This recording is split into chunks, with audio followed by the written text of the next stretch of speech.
The summer of 1871 smelled like dust and dry grass, and the particular kind of heat that made men say things they didn't mean.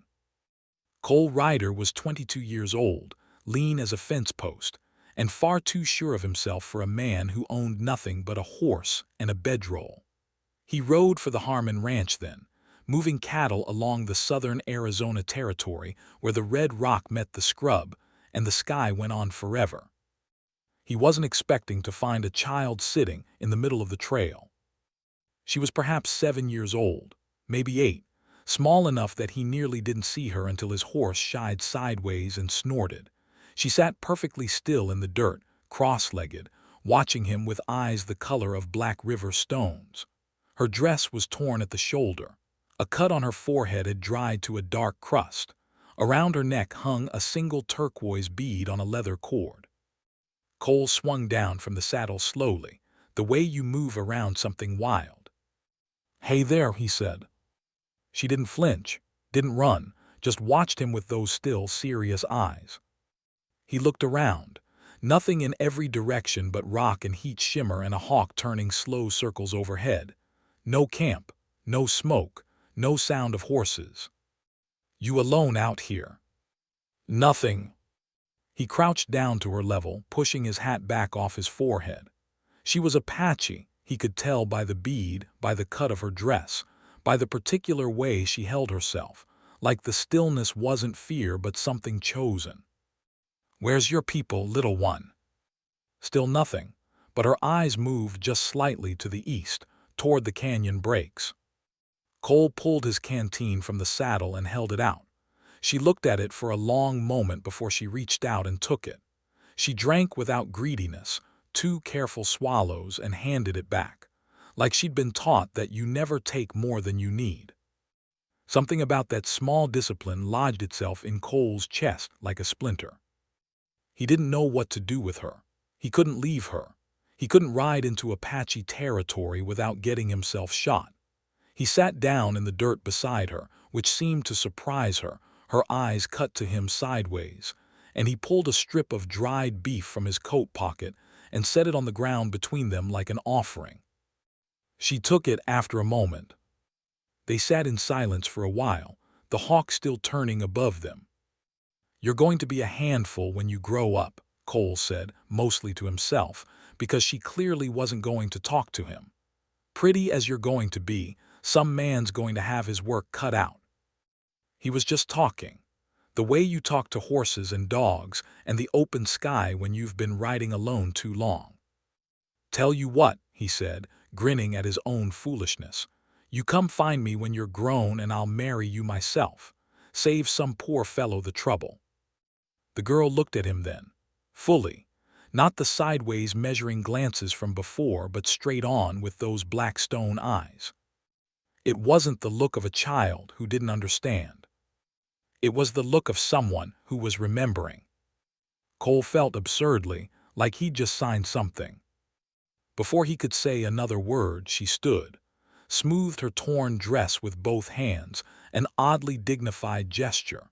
Then she looked at him one more time, turned, and walked east toward the canyon breaks without hurrying. He watched until she disappeared into the rock shadows. He told the story that night around the fire because it was strange and the other hands liked strange stories. They laughed at the part about the marriage proposal, called him desperate, said he'd better hope she forgot. Cole laughed too. He forgot about it by morning. She did not. Her name was Nijoni. In her language it meant beautiful, though she had not thought of herself that way for a long time. Not since the year the soldiers came, and the word beautiful began to feel like something dangerous to be. She was 23 now, and she had not forgotten the cowboy. She had not forgotten very many things. That was both her gift and her burden. She remembered the shape of her mother's hands. She remembered the exact sound the canyon made at dawn when the wind came through the eastern break. She remembered the names of the 41 people she had watched die in the winter of 1876, when the army pushed them off the lowland grazing and the cold came early and the government rations never came at all. She remembered a young cowboy sitting down in the dirt beside her like it was the most natural thing in the world, handing her water without demanding anything for it, saying foolish things to the open air. "Come find me when you're grown, and I'll marry you myself." She had thought about those words more than made sense, more than was reasonable. In the years when everything was grief and endurance and survival, she had turned that small, strange memory over like the turquoise bead she still wore, worn smooth now, warm from her skin. It wasn't that she believed him. She wasn't naive. She knew what white men said and what they meant, and she knew the distance between those two things was often the distance between life and death. But she had needed something to walk toward, and she had chosen that. She had learned English from the mission school they'd sent her to after the relocation, learned it well, learned to read, learned to write in careful letters that her teacher said were better than half the white girls in the territory. She had learned to move through white towns without flinching, without letting them see what was behind her eyes. She had also learned to track, to read the land, to find things that didn't want to be found. Finding Cole Ryder had taken her 3 months. He wasn't riding for Harmon anymore. Harmon's ranch had sold.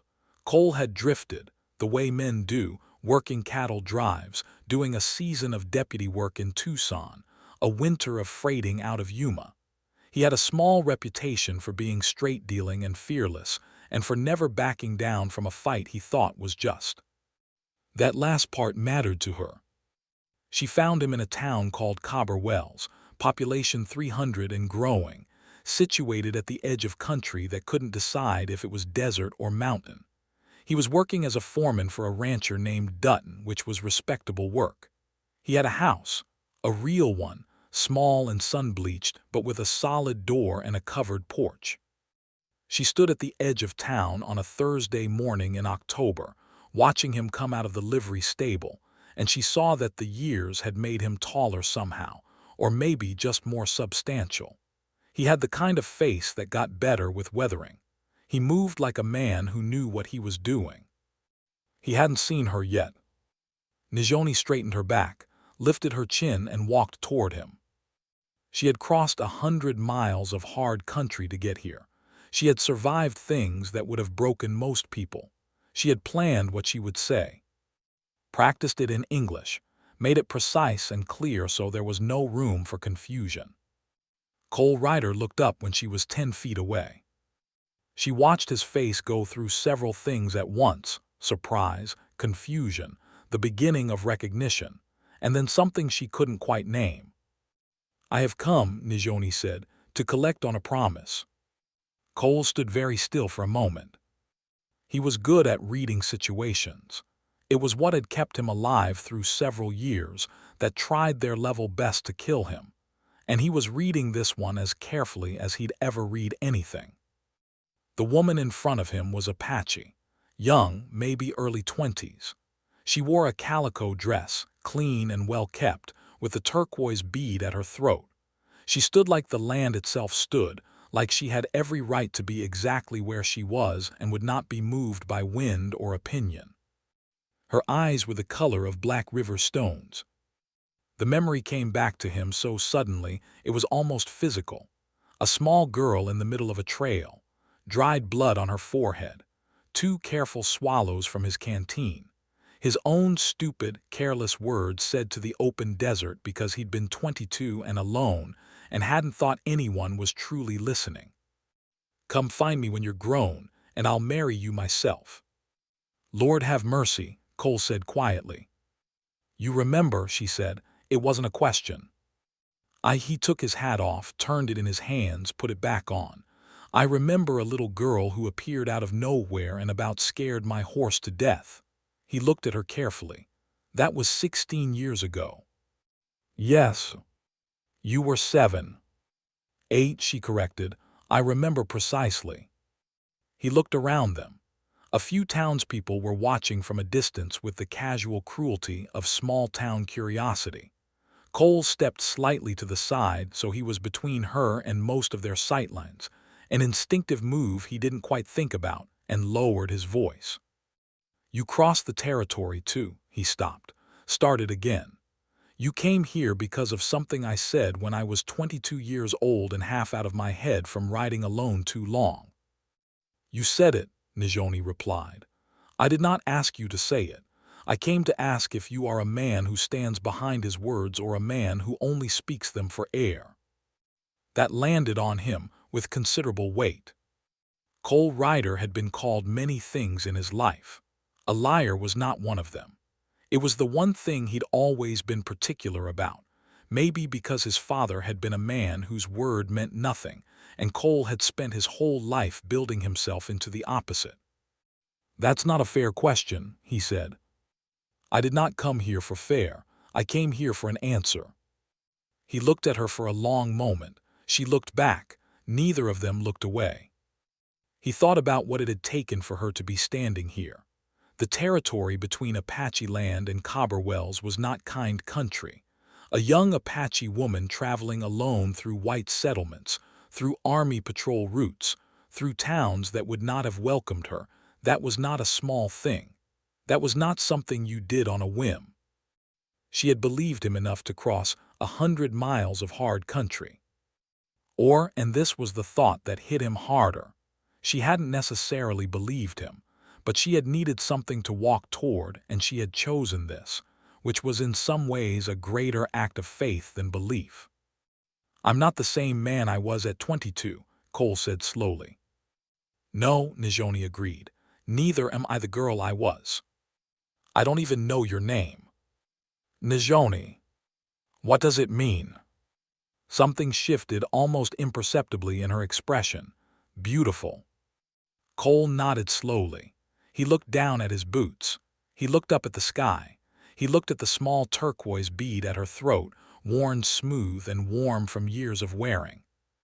He thought about the fact that he was 38 years old and had never once found a woman who made him feel like he had signed something just by speaking. He thought about the look she'd given him when she was 8 years old, that full, direct, remembering look. He thought about his father, whose words were smoke. Cowboy Wells isn't Apache country, he said. People here are going to have opinions. People always have opinions, Nijoni said. I did not ask about people, I asked about you. Cole looked at her for another long moment. Then he did what he'd done 16 years ago on a dusty trail. He made a choice before he'd fully thought it through, trusting some instinct deeper than reason. There's a preacher on Oak Street, he said. Name of Holloway, he's a decent man. He paused. He's going to ask us some questions first, about whether we're sure. Nijoni's chin lifted just slightly. I have been sure for 15 years. Yeah, Cole said quietly. I think maybe I have been too. I just didn't know what I was being sure about. For the first time since she had appeared in front of him, something changed in her face. Not a smile exactly, but a softening, like the desert at the end of a hard day when the light goes gold and everything looks less like endurance and more like beauty. Then let us go speak to your preacher, she said. Reverend Holloway did ask questions.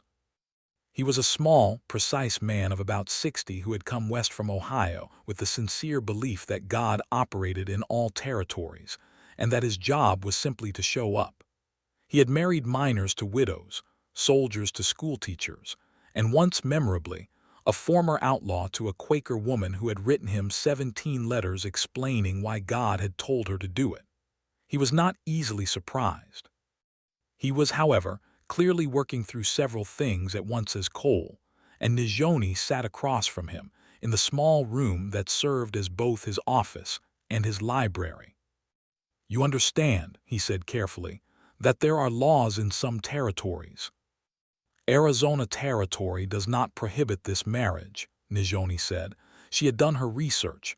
She had done a great deal of research. I looked into the matter before I came. Holloway glanced at Cole. She's right, Cole said. I checked this morning. He had, in fact, walked directly from the livery to the county clerk's office before coming here, which had involved some extremely uncomfortable conversation with the clerk, a man named Fitch who would clearly be telling this story for the rest of his life. And you've known each other 16 years, Najoni said. We met once, Cole clarified, when she was 8. Holloway looked between them. And you're certain?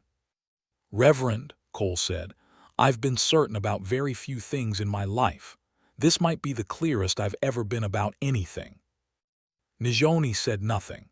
She sat with the particular stillness that Cole was beginning to understand was not coldness but its opposite. It was the stillness of someone who has survived by not wasting anything, not movement, not words, not feeling. Everything she was there, but held with great care.